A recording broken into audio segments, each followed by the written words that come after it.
আম, বাংলাদেশের জন্ম সনদ বোধহয় সাধারণ মানুষ এটা ভালো বোঝে। 17 এপ্রিল তো আমাদের প্রবাসী না, প্রথম সরকার ফাউন্ডিং গভর্নমেন্ট ওথ নিলেন। আর এই জন্ম সনদের হয়েছিল 10ই এপ্রিল 1971, এক সপ্তাহ আগে।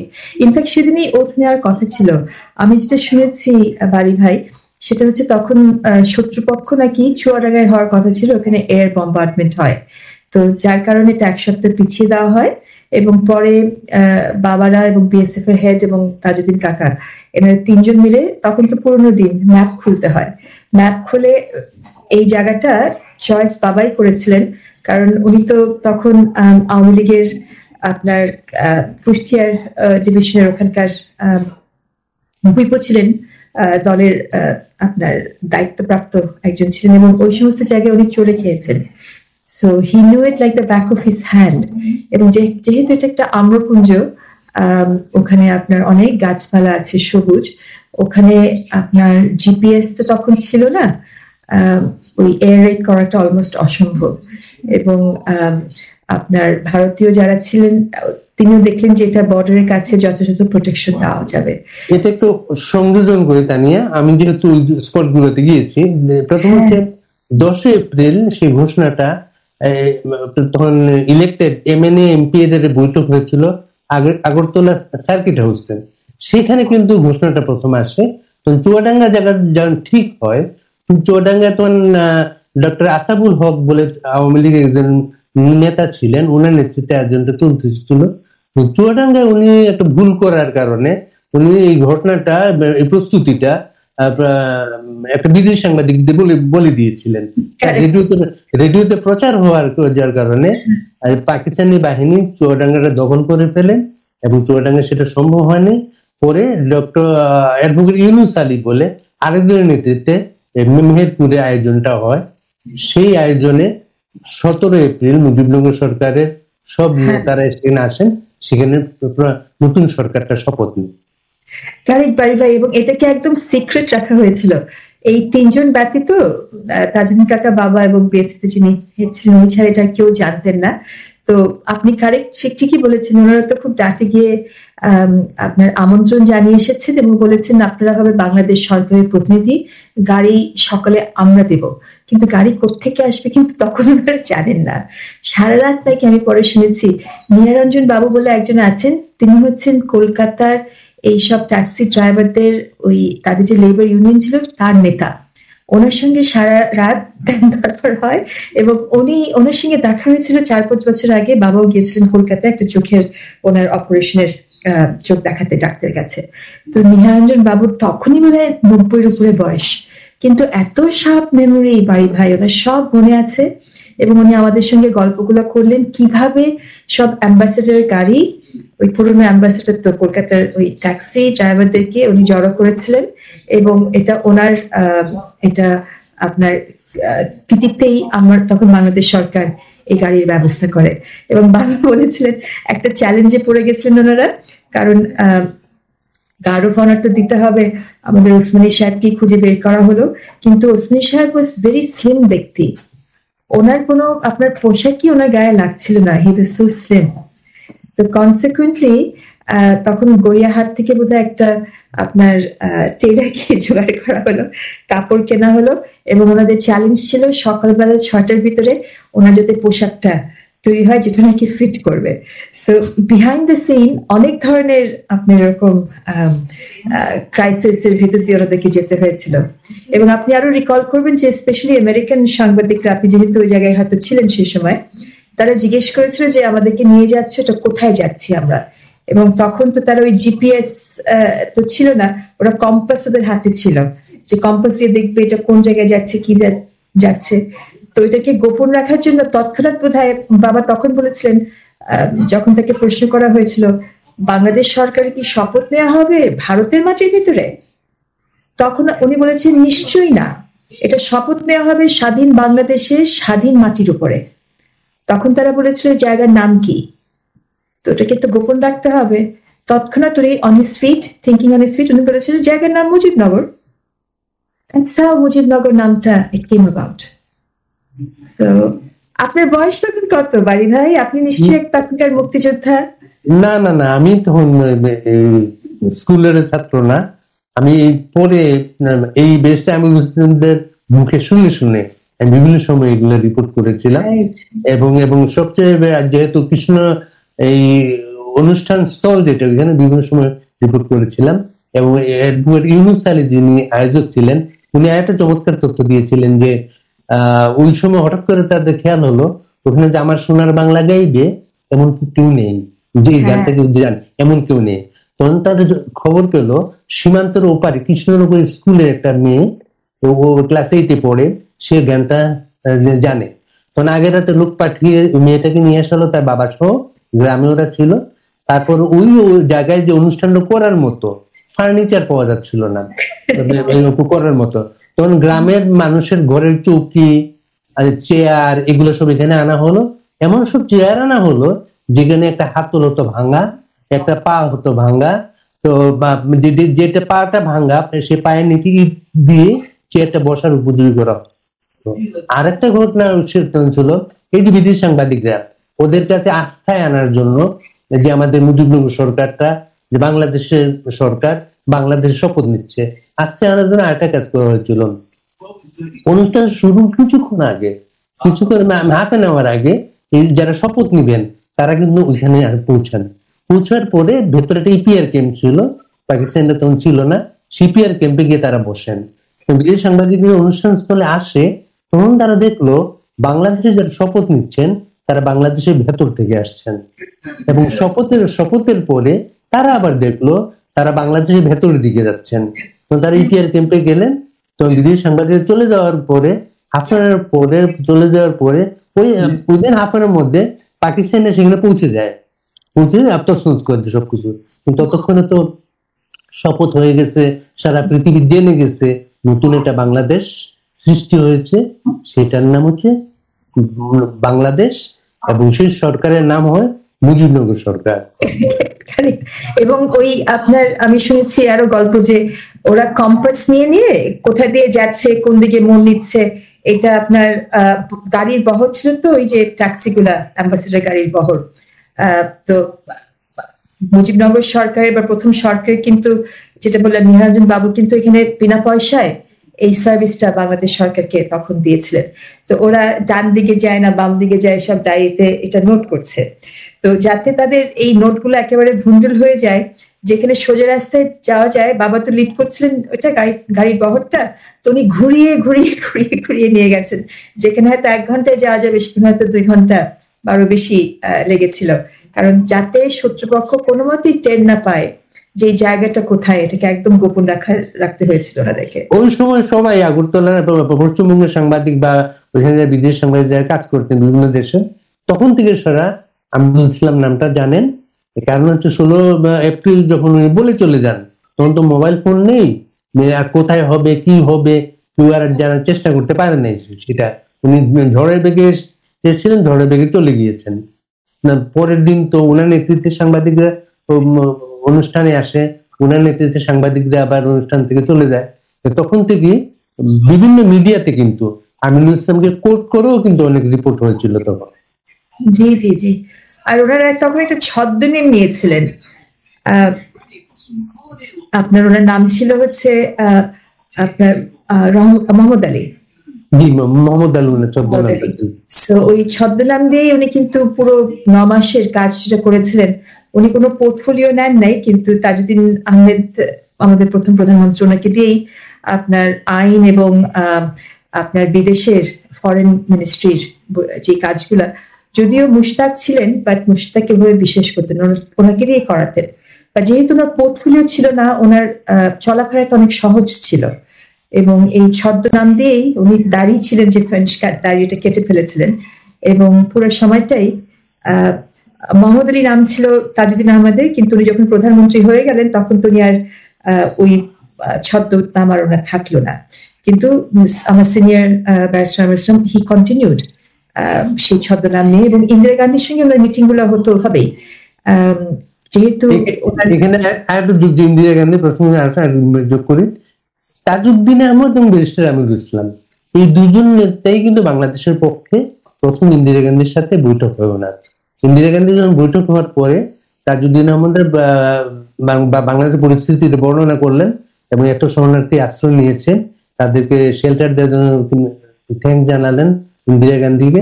তখন ইন্দিরা গান্ধী তাদের পরামর্শ দিলেন, আপনারা যদি ইলেক্টেড এমপি এমএনএ এরা মিলে যদি একটা সরকার গঠন করেন তাহলে আমাদের একটা কাজ করতে সুবিধা হবে।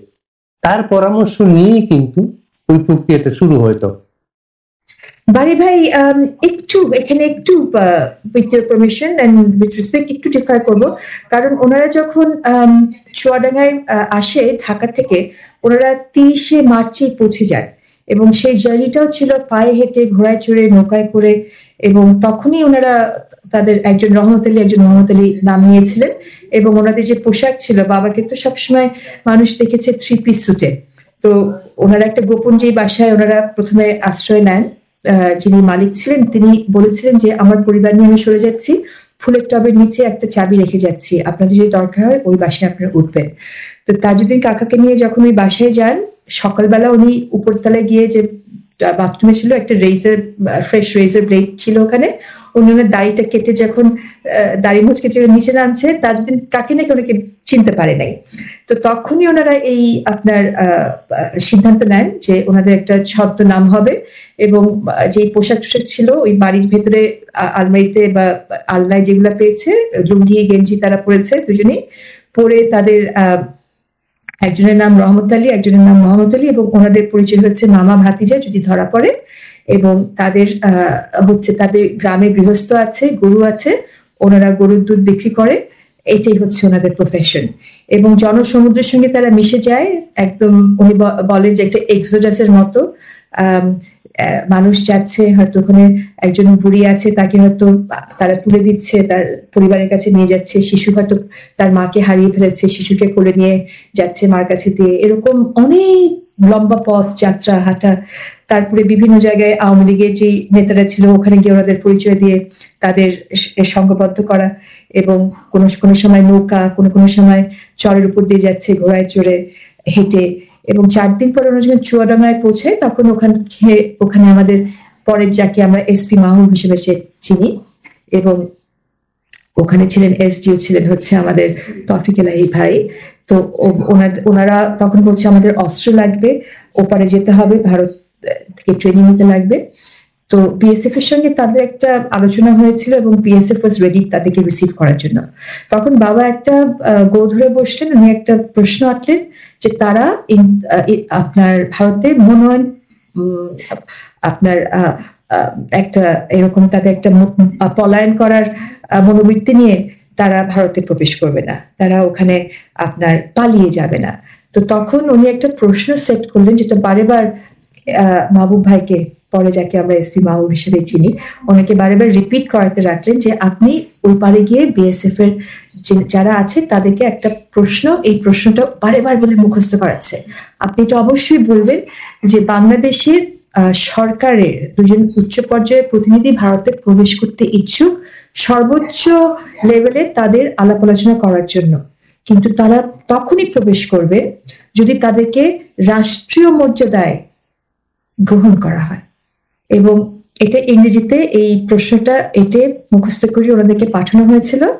তো পরে আমাদের একটা প্রোগ্রাম হয়েছিল 2 বছর আগে 10 এপ্রিলে, সেখানে এক স্টেজে বাবারা ছিলেন, এসপি মোহাম্মদ ছিলেন, তৌফিক এলাহি ছিলেন এবং ভারতেরও যারা সম্পৃক্ত ছিলেন তারা সবাই এসেছিলেন। এবং আমার এটা রেকর্ড করা আছে।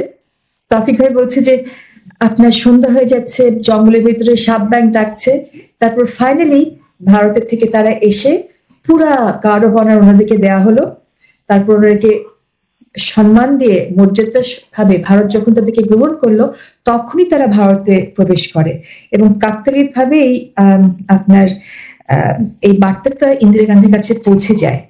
এবং বিএসএফ যিনি একদম হেড ছিলেন, উনি বোধহয় 6 ফুট 4-5 ইঞ্চি হবে, অনেক লম্বা মানুষ। ওনার নামটা ছিল গোলক মজুমদার। কারেক্ট।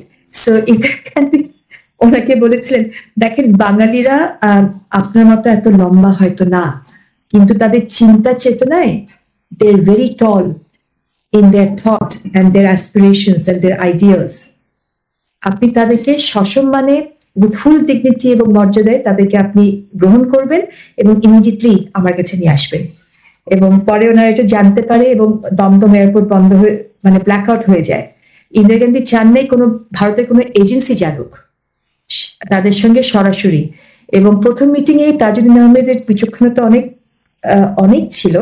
উনি প্রথম মিটিং এ বলেছিলেন, দেখেন এটা কিন্তু হবে আমাদের মুক্তিযুদ্ধ, এটা কখনই যাতে ইন্দো পাক যুদ্ধে রূপান্তরিত না হয়। আমাদের ট্রেনিং লাগবে, আমাদের অস্ত্র লাগবে। এবং তখন উনি বলতে পেরেছিলেন যে হয়তো 1 কোটির মতো শরণার্থী আসবে, তাদেরকে আপনাকে খাওয়া পড়া আশ্রয় দিতে হবে। এবং লাস্টলি আর নট লিস্ট, আমাদের পক্ষে জনমত তৈরি করতে হবে এবং বঙ্গবন্ধু নিঃশর্ত মুক্তির কথা তারা দাবি করেছিলেন। এবং ইন্দিরা গান্ধী কিন্তু পরে পুরো পৃথিবী ঘুরেছিলেন বাংলাদেশের পক্ষে জনমত তৈরি করার জন্য। তো এই সরকার, বাংলাদেশের সরকারের প্রতিনিধি হিসেবে তারা যে ওখানে প্রবেশ করলেন, আবার আমার সিনিয়রের যুক্তি এটাই ছিলেন যে 1 মার্চ থেকেই তো বঙ্গবন্ধু একটি সরকার তৈরি করে গেছেন এবং 1 মার্চ থেকেই তারা হচ্ছে, আমরা ছিলাম যারা ইলেক্টেড প্রতিনিধি, তাদের মাধ্যমে আপনার 4 নেতাকে দিয়ে একটা টাস্ক ফোর্স তৈরি করা হয় এবং সেটা যিনি সেক্রেটারি জেনারেল ছিলেন আপনি জনাব তাজউদ্দিন আহমেদ, তাকে অ্যাসিস্ট করার জন্য আমার সিনিয়র ব্যারিস্টার আমিরুল ইসলাম এবং ডক্টর কামাল হোসেনকে নিয়োগ দেওয়া হয়। তো উনি বলেছিলেন নতুন করে তো কোনো সরকার করার দরকার নেই, বরঞ্চ এটাই ছিল বৈধ সরকার, ডিফ্যাক্টো সরকার, সরকার ইলেক্ট। আর পাকিস্তানি হয়ে গেছে তখন অবৈধ সরকার। যেমনটি ট্রাম্প ওথ নিল, হি ওয়াজ দ্য আপনার প্রেসিডেন্ট ইলেক্ট, তাই না? সো এটা হচ্ছে ইলেক্টেড সরকার, হচ্ছে আমরাই। আমাদের 169 আসনের থেকে 167 আসন নিরঙ্কুশ বিজয় হয়েছিল। তো আমরা ছিলাম সরকার ইলেক্ট এবং ইস্ট বেঙ্গল কিন্তু চলছিল 32 নম্বর থেকে এবং 32টা নির্দেশনা দিয়েছিলেন আপনার বঙ্গবন্ধুর নেতৃত্বে এবং আন্ডার দ্য সিগনেচার অফ আপনার তাজউদ্দিন আহমেদ, যে কখন আপনার মন্ত্রণালয় চলবে। এবং ইয়াহিয়া খান যে বাংলাদেশে বা তখন ইস্ট বেঙ্গলে ঢাকায় এসেছিলেন, পারমিশন নিতে হয়েছিল যে উড়োজাহাজ নামতে পারবে কি পারবে না। তো পুরা রাষ্ট্র কিন্তু তখন চলছিল। তো ওটাই উনি যুক্তি দিয়েছিলেন যে সরকার তো অলরেডি আছেই। এবং এটা ইন্দিরা গান্ধীর পরামর্শে ঠিক বলা যাবে না, ওনারা কিন্তু ঢুকেছেন এই সরকারের প্রতিনিধি হিসাবে। তখন ইন্দিরা গান্ধী জিজ্ঞেস করেছিলেন ওনাদের সেকেন্ড মিটিং এ যে আপনারা একটা সরকারের প্রতিনিধি হিসেবে ঢুকেছেন, এটা কি কোনো ফর্মালাইজ করা হয়েছে কিনা, war is this government of years. তো তখন ওনারা সিদ্ধান্ত নেন যে ইয়েস, আমাদের এটাকে এখন ফর্মালাইজ করতে হবে। এবং যে সরকার করা হয় সেখানে কিন্তু রাষ্ট্রের প্রধান বঙ্গবন্ধুকে রাখা হয় এবং তারা যারা ইলেক্টেড রিপ্রেজেন্টেটিভ তারা সবাই একে অপরের সঙ্গে আপনার পরামর্শ করে তারা নিজেদেরকে রূপান্তরিত করে। যেহেতু ইলেক্টেড রিপ্রেজেন্টেটিভরা কাজের যে দায়ভার ছিল সেটা পালন করতে পারছে না, যেহেতু একটা অন্যায় যুদ্ধ সাধারণ আনাম সিভিলিয়ানদের উপরে পাকিস্তান চাপিয়ে দেয় এবং গণহত্যা চলমান, সেই কারণে তারা একটা কনস্টিটিউয়েন্ট অ্যাসেম্বলি হিসাবে নিজেদেরকে রূপান্তরিত করেন এবং বঙ্গবন্ধু যেই স্বাধীনতার ঘোষণা দিয়েছিলেন 26শে মার্চ সেটাকে তারা অনুমোদন করেন, রাটিফাই করে তখন তারা যেহেতু will of the people is supreme, জনগণের ইচ্ছাটাই হচ্ছে সর্বোচ্চ, এটাকে তারা স্বীকৃতি দিয়ে তারা যেহেতু ডিউটি বাউন্ড, তারা যেহেতু ওথ বাউন্ড, জনগণের পক্ষে তারা জনগণের প্রতিনিধি, তারা ডিক্লেয়ার করেন পিপলস রিপাবলিক অফ বাংলাদেশ নামে একটি রিপাবলিকের। এবং সেটা জাতিসংঘের যে সনদ আছে, যে চার্টার আছে, সেটার উপরে আমরা আস্থা রেখেই আমরা নিজেদেরকে আত্মপ্রকাশ করলাম একটা সভরেন রাষ্ট্র হিসেবে। তো বঙ্গবন্ধু স্বাধীনতা যেটা দিয়েছিলেন 26 তারিখে, স্বাধীনতা দিলেই তো একটা রাষ্ট্রের জন্ম হয় না, রাষ্ট্রের জন্ম হয় আপনার 10 তারিখে এবং প্রথম সরকার শপথ নেন হচ্ছে 17 এপ্রিল 1971। তো এটা ইন্দিরা গান্ধী রিকোয়েস্টে ঠিক না, ওনারা এই সরকার গঠন হয়েছে। ওনারা বাংলাদেশের থেকে যখন ভারতে প্রবেশ করবে তার আগেই তারা স্বীকৃতি পেয়েছিলেন একটি সরকারের প্রতিনিধি হিসাবে। সো পলায়ন মনোবর্তী নিয়ে তারা কখনোই ভারতে প্রবেশ করেনি এবং ওনাদের মনে একটা জিনিস কাজ করছিল যে আপনার আগরতলা মামলার সময় বঙ্গবন্ধু আশাহত হয়ে ফিরে এসেছিলেন, এরকম ঘটনা যাতে না হয় সেজন্য তারা প্রবেশ করার আগে এই ভারতের সঙ্গে বাংলাদেশের কি সম্পর্ক হবে এটা তারা জানতে চেয়েছিলেন। সো যদিও ভারত বাংলাদেশকে স্বীকৃতি দেয় 6 ডিসেম্বর 71 আপনার ফর্মালি, তবে আমি আর্কিউ করব যে ভারত ইনফর্মালি বাংলাদেশকে স্বীকৃতি দিয়েছে এবং বাংলাদেশের সরকারকে স্বীকৃতি দিয়েছে 30 মার্চ 1971, এবং সরকার গঠন হওয়াটা এটা একটা ফর্মালিটি। কিন্তু যেহেতু আমরা অলরেডি গভর্নমেন্ট ইলেক্ট ছিল, তারা আপনার ইস্ট বেঙ্গলের জন্য কিন্তু, এবং ইস্ট বেঙ্গলে তারাই কিন্তু আপনার ডিফ্যাক্টো এবং ডি জুরে সরকার ছিল। So I just stressed here.